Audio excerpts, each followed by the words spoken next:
Naki mamang di jauh lagi makui media amoy na manpuli sebab sekarang kerja pendubu. Aniki lah ibu isu sudah di. Coba kutung dah amoy pun ni pam apa kutung. Mana sudah ber nah memang sudah imai dia yang di. Hari mungkin panggillah sudah awang mayuk nak berjauh bah nama ni naik. Hari juga itu nak tahu laksa. Namai naki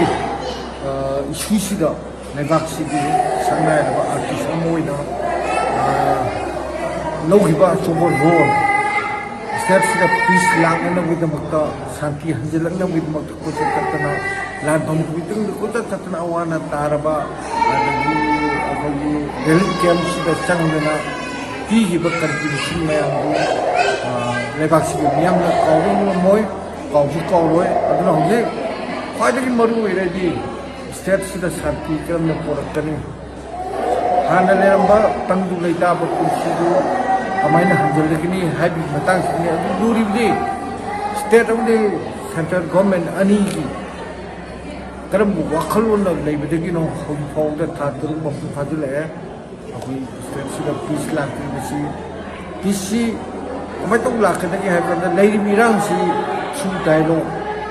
to kan da hamin na kan da wari cara kan da sa ko aku ni am complete na am labor usno dialog to kan da politically madu solution post bunga kani adu akhoi central di makada le bini manipuri central government adu state government kan initiate to bagi se state city niam manipuri niam madu khang da ba kuki su makhoi ba demand yam jain moina yum kai mai thadok tana su tahandana leramba mayam do loina dojar na tem khairaga Wrong photo mayam lekre pian da bugi no item ko ba ya adu thokre bi irang bu misunderstanding ni haibi wafam le jarga ju misunderstanding lekhi du kamai torga solution poraka de haibi yamna politically aduga with political will nam du le na agreba si mission tang tang geda bu asi akoi uba phangde bana mon mo gada ko le ba si ya loina wai relic camp te leiriba adagi periphery area da leiriba mayam si kamai tongna putsi hingi bage haibasi state sigi government na natra central government na masi ude madugi damak sentiment manipur dunia da lei akoi media wo jara kasu media man logu da role gi wang ba ko changa kan da awana tarba mayam du kari mating pang si na koi just akoi manipur sangai artis mayam torga koi sangmina ba mayam yaukre madu kari toru solution pur kadagi haibigi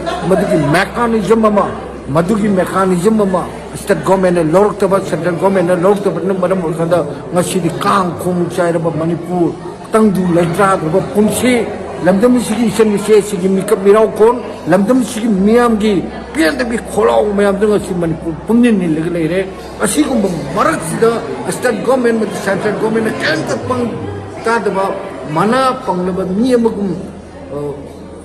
legislature re netaji Subhashchandra gi